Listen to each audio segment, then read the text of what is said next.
Kalau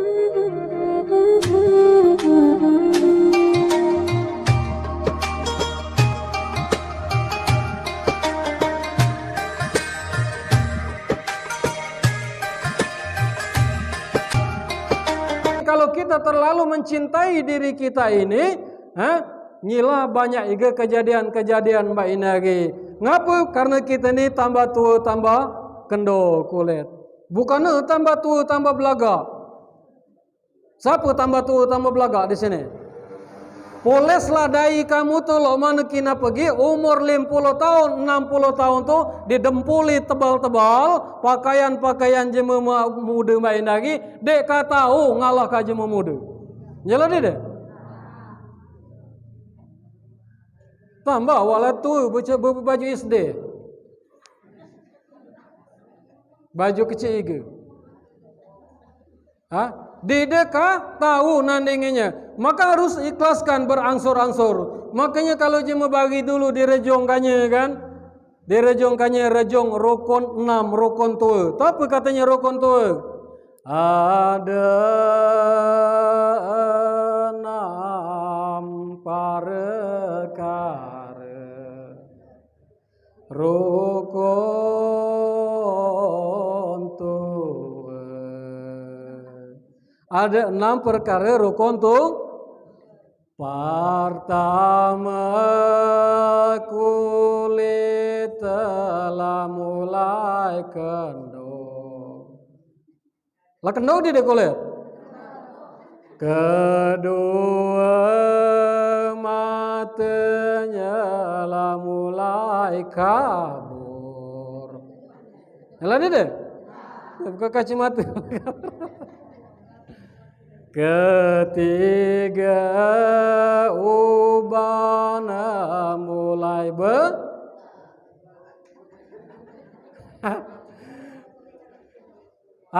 keempat, giginya lah mulai kena tercengi kena anggaluna. Kelima, jalan lah mingkur. Kener mate kasamurat ma. Terakhir tu apa? Tandanya lah dekat di liang. Itu bagi dulu artinya apa? Jangan terlalu cinta kepada dunia, maka kita tidak ikhlas sengaja dipoles-poles, didempol-dempol, maka ini salah, ini salah, ini salah. Masih amat tua, masih ketua itulah. Ngapa puncak daripada ibadah tersebut? Kapat ku kicaka inna akramakum indallahi atqakum. Sesungguhnya orang yang mulia itu adalah orang yang paling takwa di sisi Allah Subhanahu wa taala. Tidak dinilai kecantikannya, tidak dinilai besar tingginya, tidak dinilai bungok kurus. Amo dinilai nek bungok bae berapa ikut nek bungok sana. Gitulah ni masuk surga. Dia berapa ikut paling nek bungok. Maka yang dinilai itu adalah cahaya hati. Nurul qalbu, cahaya hati yang bersih, bukan badannya. Cuman jangan pula kamu kata kamu satu balik kamu lah dek mandi lagi. Sehari dek mandi. 2 hari dek mandi. 3 hari dek mandi. Kata jemaah rumah tadi kata lakinya. Beb, ngapa dengan ni kata rumah katanya? Kau kinai dengan ni berapa hari ni katanya percara tambah cantik saja. Maka kau jawab, apa dia mandi? Jawablah kamu, kata Ustadz Ipin, Allah itu tidak menilai dari bentuk tubuh, akan tetapi menilai hatinya. Kecuali itu kebersihan hatinya, laju kamu dek mandi lagi. Kecuali itu. Nah jadi jangan terlalu cinta kepada dunia, kepada istrinya, cintailah kepada Allah dan Rasulullah sallallahu alaihi wasallam. Jadi kembali kepada keluarga Nabi Ibrahim. Tuhan ini tadi kan ngina Nabi Ibrahim tadi lah mulai dia terbagi cintanya tadi. Pas dia terbagi cintanya ini tadi ditegur oleh Allah Subhanahu wa taala pada tanggal 8 Zulhijjah, Nabi Ibrahim bermimpi. Wahai Ibrahim, engkau adalah seorang nabi yang pernah berjanji kepadaku, yang pernah bernazar kepadaku, bahwa ketika engkau kuberikan anak, engkau berjanji bahwa anakmu akan engkau sembelih, maka atas perintahku sembelih anakmu. Terjagalah Nabi Ibrahim, bahasa kita terkesai. Terjaga. Nah, mimpi apa wahyu kan? Ama mimpi tini ngapu tini jelas benar.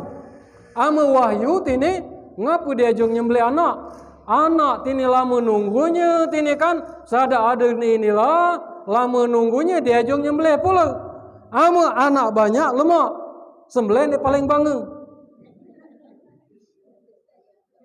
Saya gini mana paling bikal. Saya kakak sembelih kakak. Ini anak satu-satunya di samping apa namanya Siko kan anak Siko Sarang lagi. Siapa tadi? Bini mudinya tadi? Siti Hajar. Jadi bininya tadi, bini Siti Hajar tadi, Siko itu diajung disembelih. Maka berpikir dan berpikirlah Nabi Ibrahim pada tanggal 8 Zulhijjah tersebut. Tanggal 8 Zulhijjah tersebut disebutlah dengan hari Tarwiyah. Hari Tarwiyah. Jadi tanggal 8 itu namanya hari artinya hari berpikir. Nabi Ibrahim tadi mikirkah merupu itu apa nih ini kejadian ini. Nah, pada tanggal 9 Zulhijjah Nabi Ibrahim ini Bapak Ibu hadirin sekalian ngulang lagi bermimpi. Ama bahasa kita mimpi berjulat. Bermimpi lagi. Ibrahim, engkau pernah berjanji kepadaku, engkau pernah bernazar kepadaku bahwa ketika aku belikan anak, kau sembelih anakmu atas perintahku. Maka perintahku sembelih anak kabatu katanya. Terjaga lagi Nabi Ibrahim.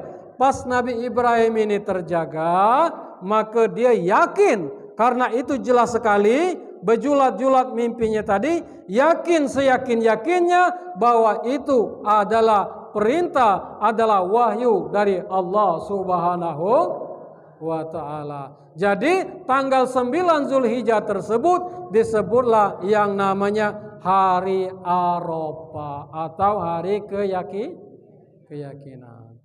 Jadi tanggal 8 tadi apa?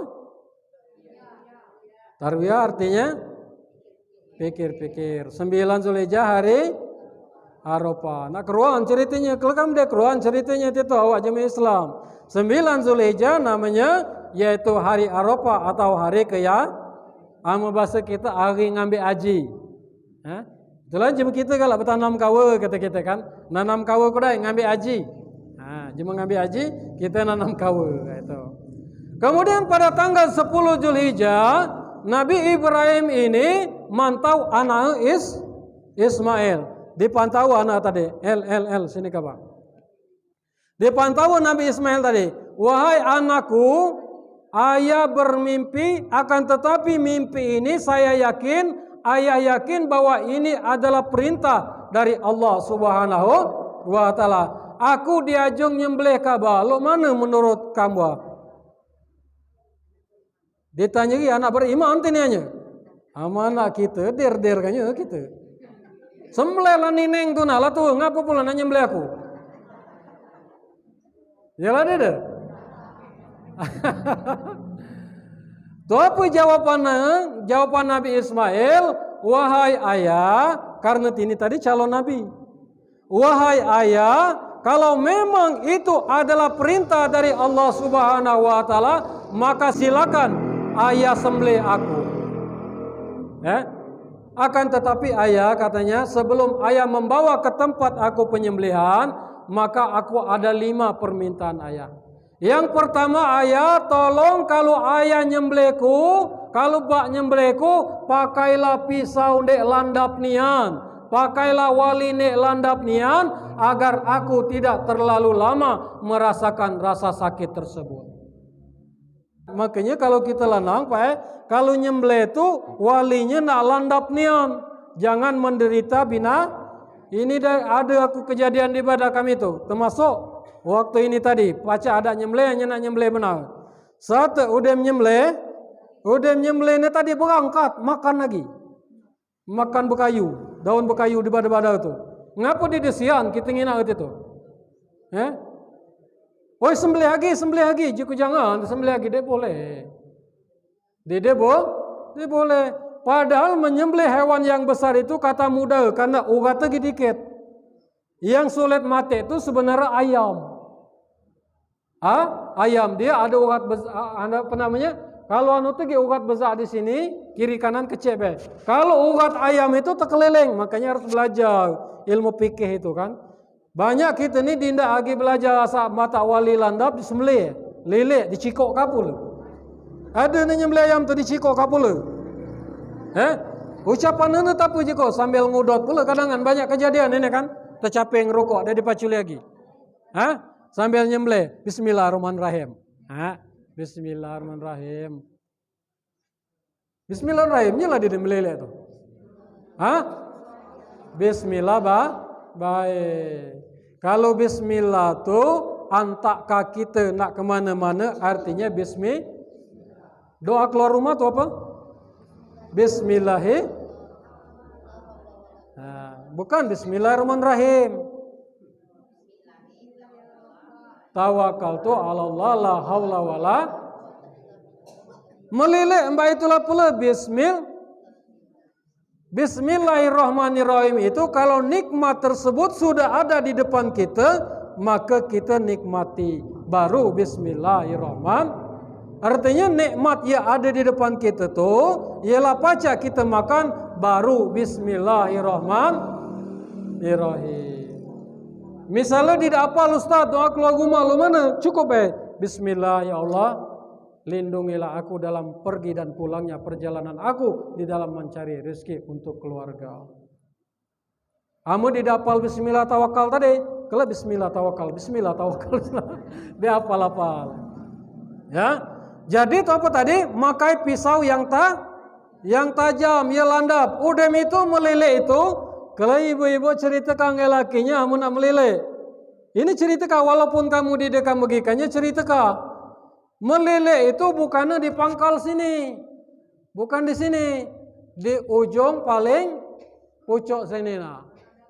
Nah, maka mudah mati. Kamu di tengah-tengah sini nyelak ibek galak terbang. Itik galak terbang. Ama kambing tadi galak tegak lagi dia.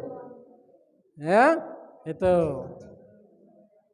Jadi yang pertama tadi apa? Wahai ayah, kalau ingin menyembelihku nanti pakailah pisau yang tajam. Kemudian yang kedua ayah, tolong tutup mataku kalau ayah mau menyembelihku katanya. Tolong tutup mataku karena aku tidak yakin kalau mataku terbuka, kita bertemu pandang, pasti ayah akan mempunyai rasa sedih, mempunyai rasa iba, mempunyai rasa kasihan, sampai ayah tidak jadi dek langsung nyembelihku. Jadi dikatop matinya. Hanya mau binatang tadi tidak nak katop juga.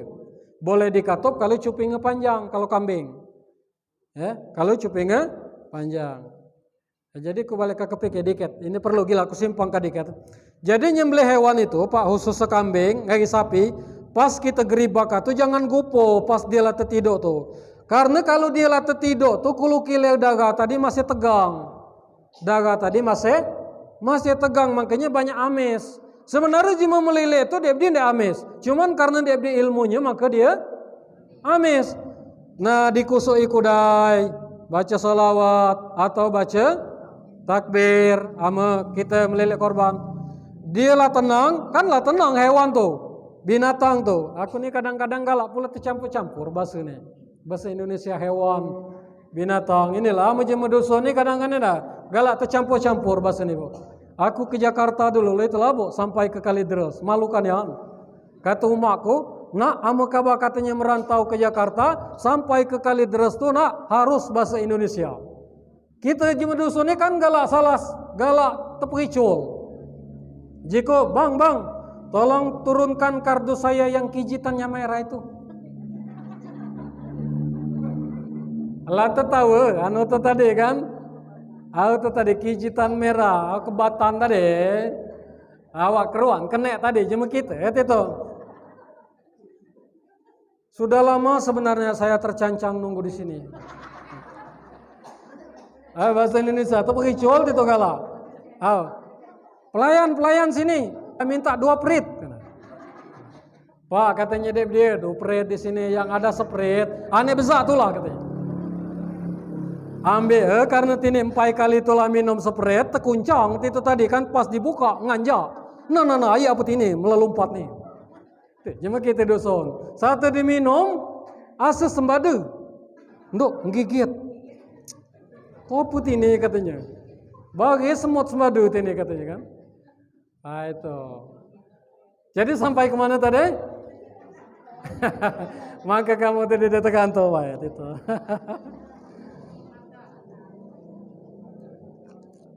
Jadi dia lah tenang lah tenang, duduk jangan lu ini nyembelih tuh.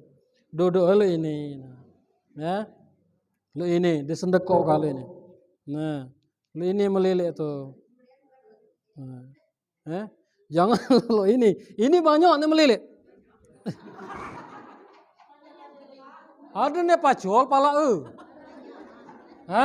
Jadi harus lu itu ngadap kiblat. Lalu dem dikusui kan lah tenang, dagah lah tenang, didekuluki lagi, dijamin. Manis, lemak, dek bergembau. Itulah kuncinya itu. Ini juga kita kadang-kadang di belajar tadi laju seuzon. Lilian sapu tenan. Banyak dosa gitu. Bukan banyak dosa dia ilmunya. Kan ada je yang melilih amis tuh ya. Kalau ada yang tersinggung. Ada je yang melilih amis tuh kan. Dia tembau-mbau, bau kambing berjalan. Itu cerita kah balik ke lain lakinya. Oh, kalau tanya gini kamu tahu apa perkuliahan tadi? Sana.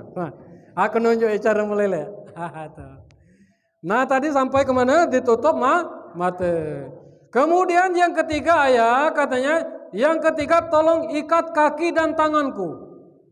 Agar ketika ayah menyembelihku, aku tidak meronta-ronta. Dek ngelubur. Kemudian yang selanjutnya baju yang kena ceceran darah tadi ayah, jangan sampai baju yang berceceran darah tadi enjok kange umak sebagai pengobat rindu ketika dia rindu ancak ke baju tadi. Ngapa dia sedih itu Bu.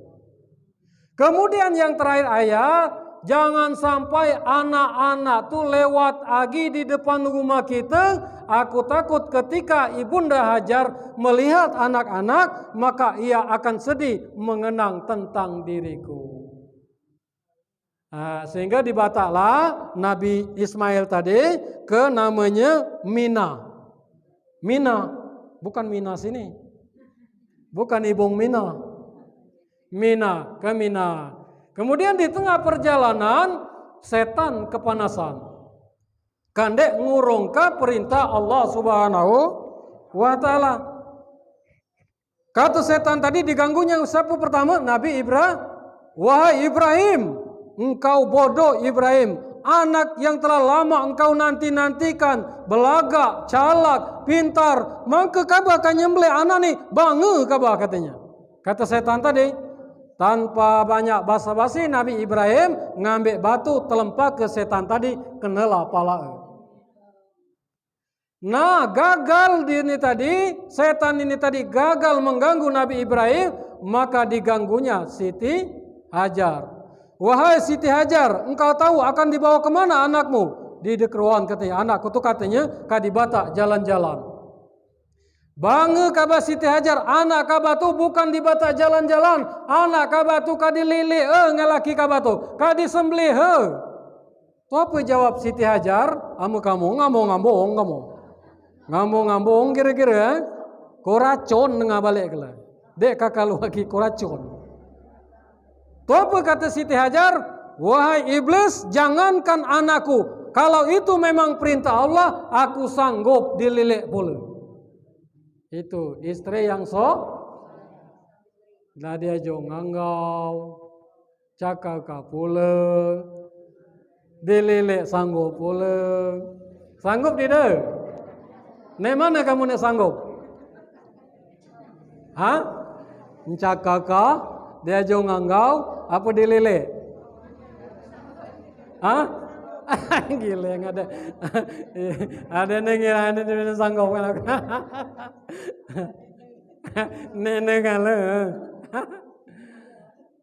Nah, kemudian tanpa basa-basi pula Siti Hajar ni ambil pula batu telempak ke pula, kena pula pala. Setan tadi. Kemudian gagal mengganggu Ibrahim, kemudian gagal mengganggu istrinya, kemudian setan tadi mengganggu Ismail. Mail kabani keruan di dekat di batak kemana kaba? Kabani di batak di sembeleng bapang kaba. Tanpa basa-basi pula Ismail ngambil batu dilempar pula setan tadi kena pula. Inilah kalau orang yang berangkat ibadah haji namanya melempar 3 Husta ula akoba. Setan besar, setan tengah, setan kecil. Melempar 3 jumrah. Tu apa makna? Ngapa nak berapa tempat siapa lah udah pergi haji? Hah? Berapa kali nelempak tu kan? Pindah-pindah saja 7 kali tu kan? Celepak, celepak, celepak, pindah lagi. Celepak, celepak, celepak. Ngapa di dia sekali 70 berapa? 70 berapa? Pak, pak, pak, pak. Ditelempakkan. Seharusnya itu baik kan? Ini pindah pada 3 tempat. Celepak, celepak, celepak, pindah. Celepak, celepak, celepak, pindah. Ngapa? Artinya kita ini diganggu saja oleh setan harus senantiasa siap. Setan itu mengganggu bukan sekali akan tetapi terus menerus. Nah, kemudian sampailah di Mina. Satu sampai dibaringkan Nabi Ismail tadi, dikebat ketingga, dikebat tangannya, dikatop matanya. Pas Nabi Ibrahim nak melilih ini tadi, pas nak melaju ke pisau tadi, Nabi Ismail bak, bahasa kita kudai bak, urung ka kudai. Ngapa nak katanya, tolong buka tutup mataku ini. Ngapa nak? Aku tidak ingin dinilai oleh Allah Subhanahu wa taala dan para malaikat bahwa aku tidak ikhlas untuk disembelih. Buka katanya, tutup mata. Dibukalah tutup mata tadi. Saat dibuka, endaskannya lagi oleh Nabi Ibrahim tadi pisau ini tadi. Saat diendaskannya pisau ini tadi, maka secepat sekedip mata atau kurang Allah Subhanahu wa taala memerintahkan malaikat Jibril di surga. Jibril, engkau ambil kibas di surga, gantikan leher hambaku yang taat tersebut, yaitu leher Ismail alaihi salam. Maka secepat-cepat lebih kilat lagi, lah cepat nian, sekejap mata, mungkin lebih cepat lagi, datanglah malaikat Jibril ketika Nabi menyembelih tadi, digantikan lehernya dengan kibas. Lalu ia datang malaikat dengan mengucapkan, Allahu Akbar, Allahu Akbar, Allahu Akbar. Malaikat ini dijawab oleh Nabi Ibrahim, La ilaha illallah wallahu akbar. Siapa tadi? Dijawab oleh Ismail, Allahu akbar walillahil hamd. Inilah sejarah, inilah takbir, tahlil dan tahmid itu yang disunahkan oleh baginda Rasulullah sallallahu alaihi wasallam sejak kita di rumah, di jalan, di masjid sampai selesai kita sampai melaksanakan solat Idul Fitri. Makanya disunahkan. Banyak kita ni bengingok lo kalang kena pantuk. Keruan kayak kalang kena pantuk. Di masjid tidak bertakbir. Masih saja cerita kau banyak segala banyak. Mama nu kau ada lada ngasih pula tahun ini. Cerita kau tu ni. Awak di masjid ini tempat itikaf. Merencanakan hal-hal yang baik, tempat ngaji. Boleh hanya sekilas baik. Kalau cuma bertanya, mama nu apa kabar kau? Alhamdulillah. Cukup itu ya. Alhamdulillah pokoknya mbak itulah buat tahun. Jadi disunahkan dari rumah di jalan sampai ke masjid. Jadi Allahu Akbar, Allahu Akbar, Allahu Akbar. La ilaha illallah wallahu akbar, Allahu akbar walillahil ham. Nah itu. Makanya yang disunahkan tuh ya paling harus bias itu lanang. Ngelanang di dia kadang sambil ngudut di masjid. Nah, jadi itulah sekilas cerita daripada Nabi Ibrahim alaihi. Hafal Kang kira-kira? Baca ceritakannya kalau ngayo. Hafal. Dia bukan ceritakannya. Ibu-ibu sekalian rahimakumullah, lalu itu apa yang dapat kita ambil makna sekelumit dari cerita Nabi Ibrahim alaihissalam ini? Itu apa yang dapat kita ambil? Yang pertama adalah keluarga itu akan kokoh dari goncangan apapun, cobaan apapun, kalau suaminya beriman, kalau istrinya beriman, kalau anaknya beriman. Jadi cobaan dalam rumah tangga ini kecil kudait ini dalam rumah tangga kita tuh. Kalau ada cobaan, kalau kita sama-sama beriman dalam keluarga itu, kata mudah melepaskannya itu, kata mudah menghadapinya, karena untuk menghadapi cobaan tersebut telah disebutkan oleh Allah Subhanahu wa taala, caranya sudah tertulis di dalam Al-Qur'an. Ista'inu bisabri wassalat. Solat. Maka kapan ku keceka waktu di talang tinggi dulu, masih teringat kamu iman itu yang diinjokan oleh Allah itu mahal. Banyak jemaah ditemukan oleh Nabi dan Rasul, akan tetapi tidak beriman kepada Allah. Banyak jemaah boleh bertemu langsung dengan Nabi, bertemu langsung dengan Rasul, bahkan bininya tadi lakinya Nabi. Dia pula beriman kepada Allah. Nabi Muhammad, mamangananya Abu Lahab, Abu Jahal, dia pula beriman. Tua pagi padahal sedangkan kita dia bertemu dengan Nabi, dia bertemu dengan Rasul, akan tetapi Allah titipkan hidayah beriman kepada Allah. Mahal dia iman? Mahal dia? Mahal. Udah minta yang kedua, mengingatkan pengorbanan kita ngagi endong bapang kita. Bu, siapa orang yang paling berjasa dalam kehidupan kita?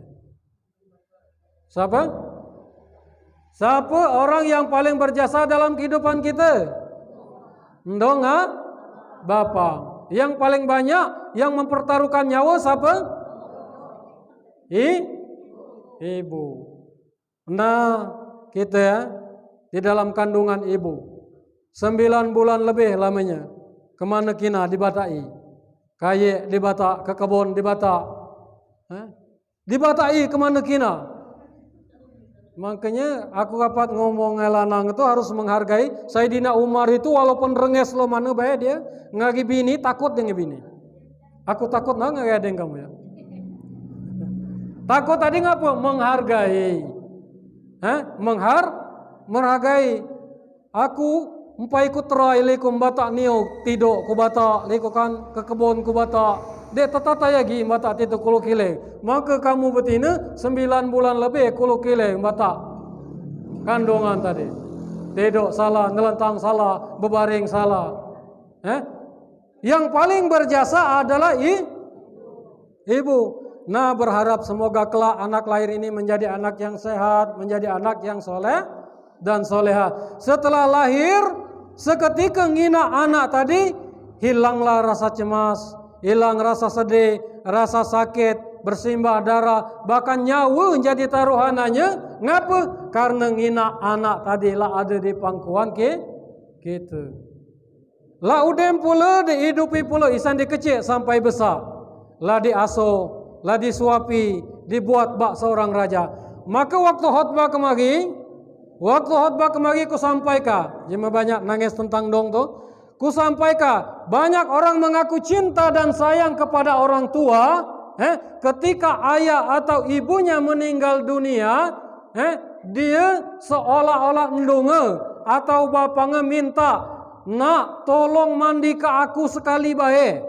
Nak tolong sioi aku sekali bae makai kain kapan. Nak tolong sembayang ke aku sekali bae. Nak tolong antat aku ke kuburan sekali bae. Nak tolong kubur ke aku, tolong doa ke aku Banyak nek di desang, banyak nek di desanggup ngajong nyemelain. Mandi ka bapang kalau tersinggung. Mandi ka bapang dek sanggup, dek belajar sekali baik. Padahal endong bapang kita mandi ka kita isan ke kecil. Berapa tahun kira-kira kita dimandikannya tuh? 6 tahun minimal. 5 tahun taruhlah. Nah disuapi. Nah dimandi. Hidup nak bahagia. Kalau cita-cita kamu nak terkabul, minta doa ka ngandung. Minta doa ka ngandung. Karena endong doa ka tu, dek dia embel-embel, dek dia cita-cita yang lain, terkecuali kan dek anak itulah. Kalau dia doakannya, karena asal manusia itu berasal dari rahim seorang ibu, ketika dia meminta doa, langsung diterima oleh Allah Subhanahu wa Ta'ala. Maka kalau ada endong dek hidup, muliakalah jematua. Dek kamu mungkin lawai kita gulu sekilo, dek tekintang kira-kira sebulan. Jelas tidak bu? Dek kamu mungkin lah kita ikan sekilo, woi dek tekintang sikok baik, setengah kilo baik sebulan. Jelas tidak? Apalagi lebaran. Lebaran sama anak yang soleh tu banyak nganjam kaji mentua. 6 anak. Nelpon siko isan di Jakarta, ma aku dia tahu balik ma, hanya ada ini tanda aku teringat dengan kamu. Ambillah dengan kamu ma di bank, laku kirim ke 1 juta. Ambil. Anak ni siko tadi lah nelpon pula, dia tahu balik dia tadi karena ada gawean, karena kepada bisa nananya badan tuanya ada pula kiriman sehingga nyala puluh juta itu. Ada pula ni di dusun, mak walaupun aku dia tahu ngenjuk tu apa aku pacak lulu ini nak ngenjuk ini ngurusi kamu. Itu kan. Sehingga gendong ini tadi nangis sehingga nyendong ni tadi. Teguru ngelakinya, ngapa dengan meraung-raung nangis nih katanya. Ai dia aku sedih ni an baik lagi. Ngapa aku sedih benar dengan nangis nih katanya. Sebut kaki cak kalau tu apa kedima dengar. Aku ni bukan dima, aku ni nangis bahagia. Amu tahu aku lu ini aku nak nambah bahagia nak katanya. Nyesal anak gini dikit. Hanyalah tu. Nyesal karena anak tadi soleh dikit tiga maksudnya tadi. Banyak Jadi apa pertama kesimpulannya tadi harus hormat kepada orang tua. 3:30 berapa menit lagi? Hah? Berapa? Siko lagi ya. Sebenarnya ada 4 siko lagi. Dia pulang ngudem tuh. Cuma nama dia ngudem gawe elok ni dia kang apa? Jangan baik dia ngudem makan. Ama dia ngudem makan tu kata dia mak. Pas dang makan kekelingan berbantah, oi dia mak gala tu. Dia mak gala sengenya. Nasi dia habis, saling ceranguti lah seminggu. Jadi yang kedua tadi 3 siko lagi. Yang ketiga ya, tidak lain adalah mintalah anak yang soleh. Ibrahim itu berpuluh-puluh tahun, 86 tahun umur, minta anak yang soleh. Apa doa? Rabbi habli minas solehin. Ya Allah, anjurlah aku anak yang soleh. Nabi Ibrahim dia minta anak kaya. Ya Allah, berikanlah keturunan aku anak yang kaya. Ya Allah, jadikanlah keturunan aku anak orang yang jadi pejabat dia. Akan tetapi berikan aku anak yang soleh.